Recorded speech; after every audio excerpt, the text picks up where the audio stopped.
We work specifically for the hotel industry to create software for the hotels that allows them to understand what guests are saying about their hotel online. And we're very fortunate that we've been working, we've been about 5 years in business, and we've been working with some of the major names in the hospitality industry. We work with Hilton's, Wyndham, Intercontinental, but also here in Greece, for example, Greg Hotel or Azimut in Russia.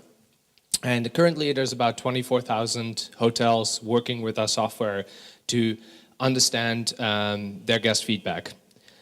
But first of all, let's look a little bit about reviews, and I'm sure as you are hoteliers, you understand that reviews are out there, and that reviews have become a major decision point for your guest when booking a hotel.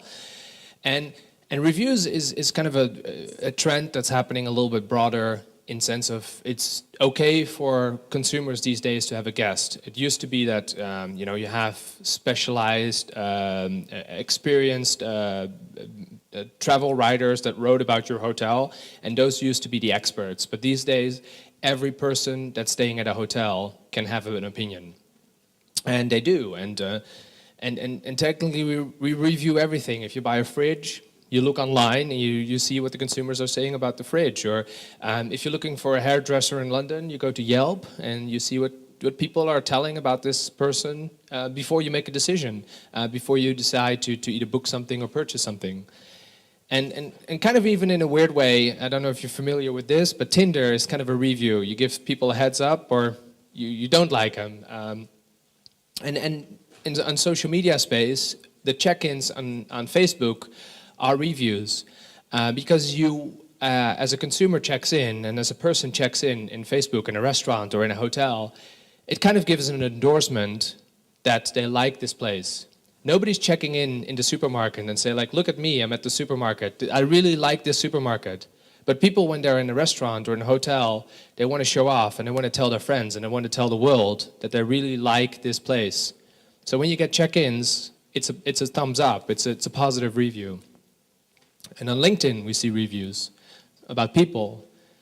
And obviously on everything these days is getting reviewed. And what we see is that reviews used to be something very specific. You know, we had specific review sites like Angie's List you talk about Yelp, or Zagat was a specific review site. But these days, the lines between reviews and the lines between social media is blurring. And social media is becoming much more important in terms of reviews. And there's much more information out there on Facebook and on Twitter about your hotel. And it's becoming much more easy for people to leave that information. A question that's very often asked is, why do people leave these reviews? And I'm sure if you're hoteliers and you read what people are saying about your hotel, it sometimes surprises me that people take the time to write a 2-page document about their stay in your hotel. And these reviews are becoming longer and bigger. And many hoteliers wonder, why do people take the time to write these reviews? It takes a lot of time. Well, they did a study, and these are some of the things that came up. And it's really like, because the company harmed me, and now I want to harm the company. There's a lot of frustration. A lot of people are very frustrated. So people have an experience, they go to a hotel, they don't feel that they got the service, they got the quality, they got everything they need, they expected to be there, and then it wasn't solved on site, and then they leave, and then they're frustrated, and they say, look, well, this was frustrating. I want to tell the world how frustrating this was. But there's also the other side. People had a great experience, and they want to talk and tell their friends and tell the world how fantastic you were as a hotel. And you'd be surprised, it's kind of hard to see with the red, but if I ask most of the people and I said, well, what is the reason why people leave reviews? The majority says anger, complaints. People love to complain. But they did a research on this was specifically on Twitter, and they said, like, what is the Twitter messages that are going around about companies? And actually the most things that people Twitter about are questions. People have questions. And instead of picking up the phone and calling you, they go online and tweet about it. And actually people have more, it fell off the screen, but people have more compliments on Twitter than complaints. So it's not, social media and reviews is not all about complaints. It's also about the people that have questions and people that are very satisfied with your service. And when we look at reviews, there's kind of two reasons we see that people are leaving reviews. First of all, they're surprised and delighted. They had expectations, and the expectations were met and they were exceeded. You did a fantastic job as a hotel and everything was fantastic, and they're really positive about it. Or they're surprised and disappointed. They didn't really like it. Something was not as they expected it to be. And who of you ever wrote a review on TripAdvisor? One person? That's it? Ah, okay, multiple. You know, as you know, if you wrote it, why do people write on TripAdvisor? I think, and you've experienced it, they do a fantastic job of telling you how important your review was. You get updates. Look, 20 people read your review, 200 people read your review. You got voted for being excellent, and you got helpful votes. And TripAdvisor does a fantastic job to make sure that people continue to write reviews.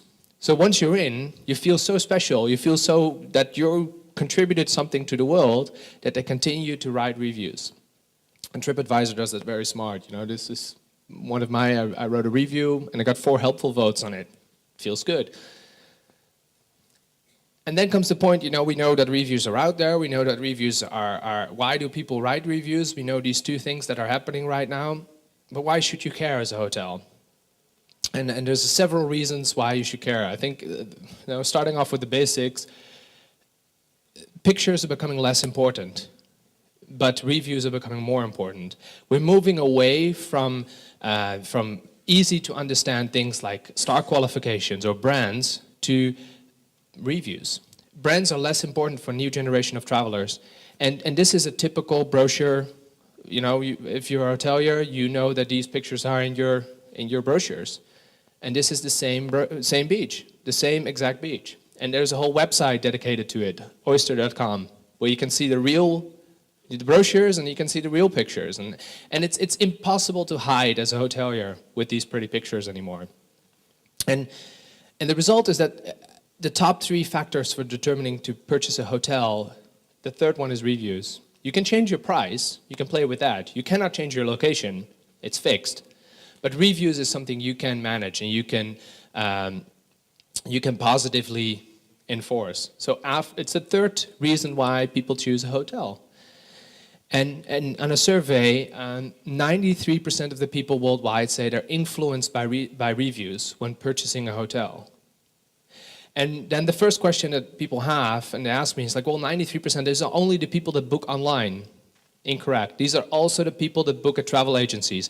They sit at home, they read the reviews, they read about what other people say about your hotel, and then leave, go to the travel agency around the corner and book their hotel. So it's not necessarily that people only book online and read reviews. It's also the people that actually go to travel agencies. And as you know, as a hotelier, the pressure is huge. People look at 7 different properties before making a decision, and this number completely shocked me. I think, when booking package travel, people read 38 different websites before making a decision on where to go. It's insane. It's for the people, for guests, for potential guests. It's a nightmare to find whatever is needed. But they spend a lot of time on making the right decision because travel is very personal. It's very emotional. And it's something you cannot return. Once you booked it, it's done. You can return your fridge if you don't like it, but your travel, it's done. So people want to make sure that they pick the right thing. So as a hotelier, what can we do with all these reviews, and what should you do with it? Because it's out there. There's a lot to learn from your reviews, and not only the good, not only the bad, because the bad is important, but the good are also important. And from the bad, obviously, you can learn what people dislike about your hotel, But the bad is also lost consumers and lost reputation online. If there's a bad review online, that influences your brand, that influences your hotel. But on the good, you can turn your guests that really liked your hotel and that are really positive about your hotel and use them as your marketeers. It's free marketing, for example. Well, these are kind of the things that we came up with that people can use and people can do with reviews and what they should do with this. And we'll go through them in a little bit. But I think one of the key things which starts with hotels is setting the right expectations for your guest. And hotels, unfortunately, doing a really bad job at this. And I'm sorry if I offend you as a hotelier, but you do. And this is why. We're so happy, as soon as we get a booking, hoteliers are so happy that they got this booking.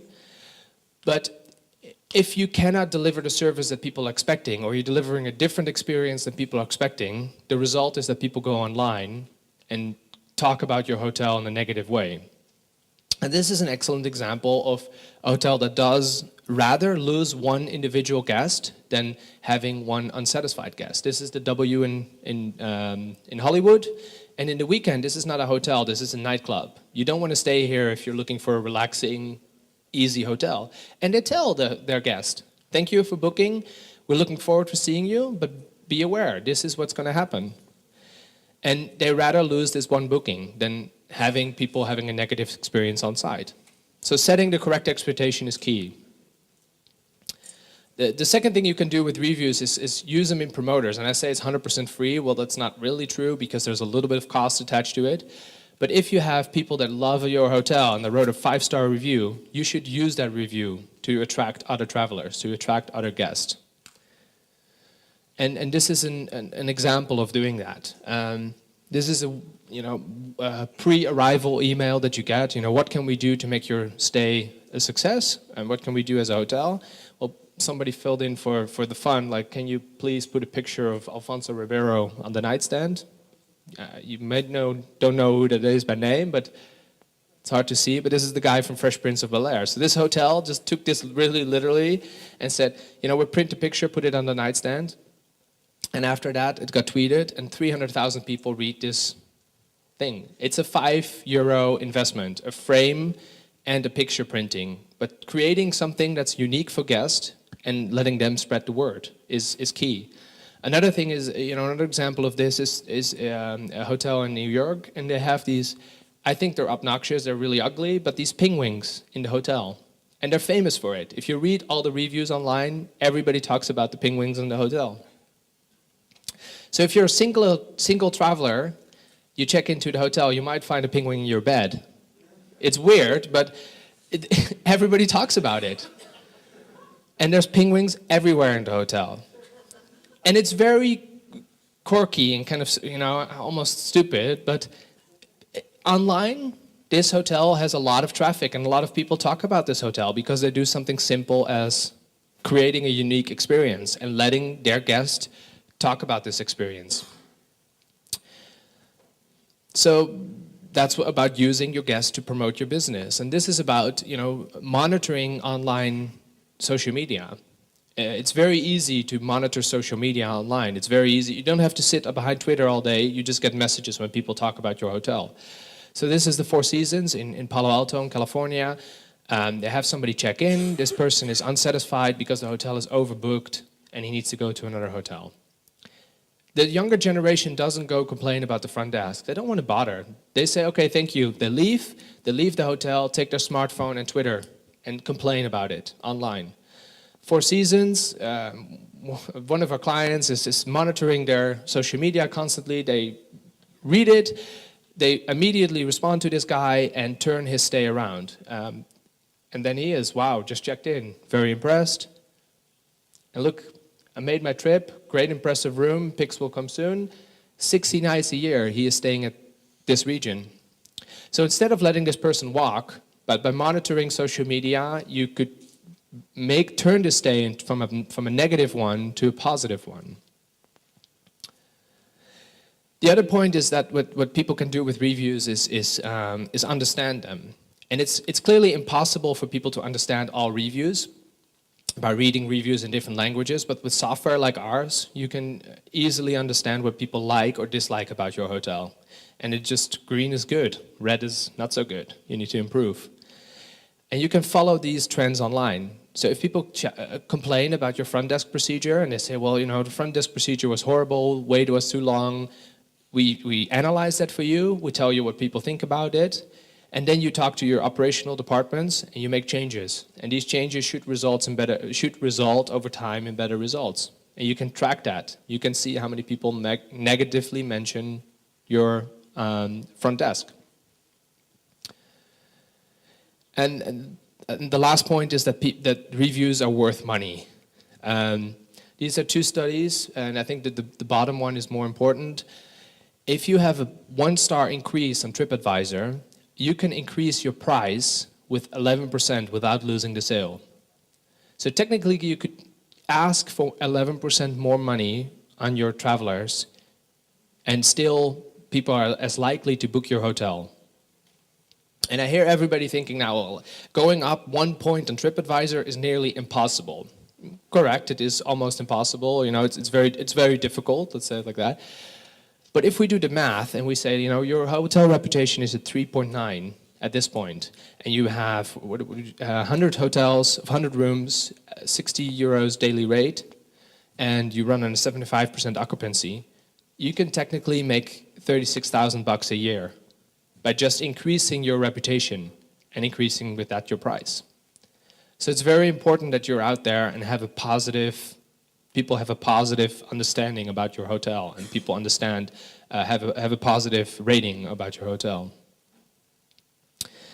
So that's kind of the first half of my presentation in the first 15 minutes, and I just want to take you, this is what's happening right now. And there's tons of hotels that are already actively working with consumer feedback. But I want to take you in the next 15 minutes to kind of what will happen in the future, because there's a lot of things changing, and there's technology, and hotels, there's a lot of changes are going to happen over the next years. And one of the changes and one of the trends that we're seeing is that hotels are moving away from, you know, ticking boxes to free-form questionnaires, free-form surveys. And there's one major reason is very important for this. As a hotelier, it's not about you. It's not the questions that you want to ask your guest. It's what the guest wants to tell you that they think is important. If you ask your guest, what do you think of the water pressure in the shower? Probably 75% of the guests don't even notice that. But when they have to fill in the box at the end of the survey, they will say, oh, don't remember. Well, I'll give it a 3 because it didn't really make an impression on me. And then the hotel gets this feedback and thinks, well, this is not good. We get a 3 out of 5. We should change this. But this is not on top of your mind of your guest. So letting your guest, by a free form, telling them what's on top of their mind is much more valuable. And you will see what they guests think is important, not what you think is important as a hotelier. And for example, with surveys that we send out to guests to gather this feedback, free forms are used predominantly because we analyze the text and we tell you what they think about it. The other major trend that we're happening is that Facebook is becoming Google, and the next slide, Google is becoming Facebook. As you know, we got introduced by search engines. Search engines showed us by algorithms what was important to the search engine. You type in hotel in Athens, and because of ranking and all kinds of different complex algorithms, one hotel would show up atop. But these days, social search is becoming much more important. Because if I search for something, a hotel in Athens, what will show up is what my friends like, because my friends are like-minded like me. My friends on Facebook would recommend hotels. So this is becoming much more important. And Google Graph Search is very important, is the first step in doing this. And I lived in San Francisco for almost 10 years. I have a lot of friends in San Francisco. So when I type in restaurants in San Francisco, it's not what comes up with algorithm, but it comes up what my friends like. And searching will be more social in the future. Searching will be all based on what your friends are liking. And at the same time, you know, this is Google. It looks exactly like Facebook. People post pictures, it doesn't look like the traditional Google we know with the search engine. So also, Google is moving much more into the social space, about sharing, about who are your connections and who are like-minded people like you to recommend something. The next thing we think is going to be extremely important in the future is guest profiles. And especially with the rise of OTAs, as a hotelier, you have no information about your guest. You get a name and that's it. And you get a check-in date and a check-out date. And often you don't even have an email address. So what happens, you come as a traveler, I travel 7,500 nights out of a year. I come to hotels where I've been before, and the first question they ask is like, good evening, have you been with us before? I think it's a stupid question. You should know your guest. And hotels, unfortunately, don't know their guest yet. And guest profiles will allow them to understand who their guests are and allow them to interact with the guest on a much better level and build that connection. This is typical hotel advertisement, what we see. Hotel advertisement talks about the hotel, how fabulous the restaurant is, how fabulous the spa, whatever services, but all the hotels are talking about the same thing, about themselves. And what we see is that, guests have all different preferences, and we still group them in one lump group. These are tourists, and these are conference guests, and these are tour operator guests.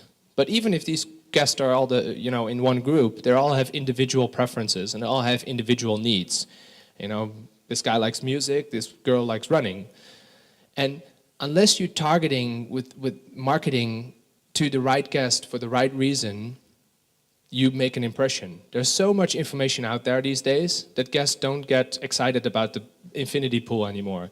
But they do get excited about messaging that is specifically to them, specifically to their profile, specifically to their needs and what they like. So unless your ad is specific, it's worthless. And it's proven, with big data, with huge amount of information, targeted advertisement is much more effective than just broad advertisement about your hotel. Targeted on the person, on the individual guest. And the other trend we're seeing is that the rise of the modern traveler. Travelers are changing these days. Things that I wrote down, they're savvy, tech savvy, and they're hugely independent. We see that social space is becoming much more important. And also with the new generation of travelers, the experience is much more important than the actual physical hotels and the attributes it has. And the other thing that travelers want is speedy service. They want it now. They request something, they want it now. And the last trend is that, people use the traditional channels, going to the front desk or calling in, much less. And social channels, twittering the hotel to request an ironing board is becoming much more important for them. And they want responses just as fast. And moving from that, the millennial traveler, the younger generation, is going to be the next generation of travelers. And the next generation of travelers has a completely different approach to travel than the baby boom generation. Hotels are focusing on the baby boom generation still because they have a lot of money. But the millennial traveler will have much more disposable income and is willing to spend that income as long as you can offer them something that they really like and offer them something personal. And this is typical. Hotels are still focusing on their TV because we think that a TV is important as a hotelier. But the new generation doesn't care about a TV. They travel with 3 mobile devices, an iPad, an iPhone, and a laptop. And they bring their own content. They don't want to download a movie or watch a movie in the room, but they want to watch the movie that is on their device. That's important for them. And with that trend, some of you might have seen this. This just opened in Amsterdam, the Cube Hotel, and this is kind of after Japanese style. This is a typical trend that we see with necessity versus experience hotels. This is a necessity hotel. People just want the bed. They just want to sleep. But if you look at the community that this hotel has created online, and community in the common rooms like the lobbies, which turning much more into a guest, in a hangout room, it's becoming online. This is becoming a social experience for travelers. They don't care about the bed. They do care about the whole experience. They do care about interacting with other guests. And people on this hotel talk like, hey, let's go out tonight, and we're organizing a dinner party, and whoever wants to join can join. And through Facebook and Twitter, they collaborate. And then on the other hand, we see the other extreme is the experiences. People not just looking for a bed, but they're looking for an experience, something unique. And the misconception is that millennial travelers, the new generation, doesn't want to spend money. Oh, they do want to spend money, as long as it's relevant for them, and as long as they get something unique out of this. And this is one of the most posted Facebook and Twittered messages around, because when people stay here, they take pictures, tons of pictures, and they share this. This is what they want to share, not the average hotel room. And this is kind of a typical guest journey, you know, going from research to booking to on-site to interacting with the hotel to the end where they leave surveys and questionnaires. And throughout the stage, there's many different people that interact with the hotel. You know, you have at first you have the digital team making sure that people can find the hotel online, and then you have the reservations and the yield managers for the booking process, and then the operational departments on site. But it's an experience, and there's a lot of interaction with the hotel on different levels with the guests. And as an example, when you check into a hotel and you go to the front desk, you ask for, you know, where can I eat Italian tonight? And I want an extra pillow, and I want an extra blanket, and preferably I want a late checkout. Well, very typical is that this information will get handled. You know, the front desk writes down extra blanket, gives it to housekeeping, and housekeeping handles it. But it never gets recorded. It never gets stored in any way, shape, or form. So when the guest comes in the next time, the first question is like, hey, is this your first time? Welcome to the hotel. And the second question is, can we do anything for you? But he's been there before, and he's requested a blanket before. So you should proactively put this in. And you should proactively know that this guest is coming and what his preferences are. And typical for hotel data or guest data, it's always gone. It never gets recorded anywhere. PMS systems don't really allow an opportunity to record really rich guest profiles. And even when it stays, even when the hotel is fantastic and stores it, it never makes it to another hotel within the group. And what we've launched is a profile where guest profiles become the key of the hospitality, the key of the hotel. And guest profiles will give you an insight in pretty much everything the guest likes and dislikes, and every interaction it made. So going from searching, going to booking, going to pre-stay emails, going to on-site, restaurant, room service, every interaction gets recorded. So we know for sure how many people stayed in this, how often she stayed in this hotel, this particular person, how much they spent, what their likes are, their dislikes, and what their requests have been in the past. They called into housekeeping to request an ironing board. We note that next time they come stay with us at the hotel, we know that they want an ironing board, so we might as well put it in there. And for a front desk for operational departments, is knowing who's going to arrive at your hotel and knowing these individual preferences of these persons. If we know that you're coming to our hotel tonight and you complain about you write reviews on TripAdvisor, you've written 50 reviews on TripAdvisor, we should know about certain things about you, that you don't like this or you do like that. So as a hotelier, we can actively and proactively look at the likes and dislikes of our guests that are going to stay with us. And to give you an example, this is when this couple comes up to a hotel, checks in, and the first question is, hey, what's your reason for staying? Well, this is a 5-year wedding anniversary. Well, congratulations.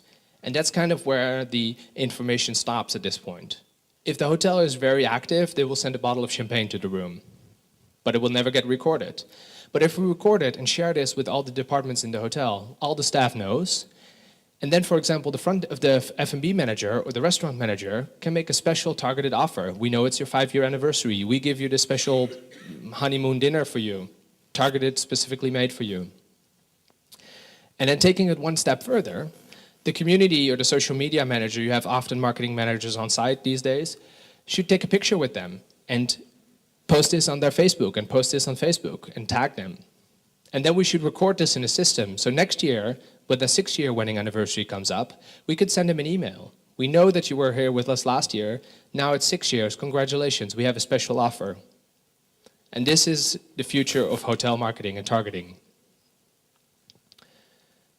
And again, it's all about the individual profiles. So being able to select and filter these people by preferences, but likes and dislikes, we can send targeted messages. This person likes music. There's a festival coming up. We can send them an information. The festival is coming up. We know the lineup. We offer you a stay at the hotel, including a free shuttle. Or there's a restaurant open around the corner, and we know you're a foodie. So come join and come stay with us, and we'll have a special offer together with this restaurant. And targeted messages and small batches of messages are much more effective than huge, broad email campaigns to everybody in your database. And a beautiful graph to show that they're more effective. And with this information, you can design the right experience for your guest. You can design something, if you're targeting people, often we're targeting people in our lobby by hanging up a big banner and saying 20% of our restaurant. But not everybody is interested in your restaurant. But knowing your guest, you can offer this to them on a personal level and say, this is what we have, because your profile, this is what you have in an offer. And it's not necessarily that you have to offer them discount. Because people are, by knowing their profiles, you know who's going to buy and you know who's not going to buy. So you don't have to offer discount to people that are already going to buy. That's just a waste of money. So as future, we believe that the rich guest profiles and understanding your guest and targeted marketing will allow hotels to drive much more revenue and have a much better understanding and relation with their guest, a much more personal relation with their guest. Because at this point, it's kind of got lost with a lot of hotels, and the personal relation is kind of missing. So that's very short in 1 minute over time. My presentation. This is what we're seeing happening in the market and where we think the future will be going. Any questions? Any thoughts? Thank you.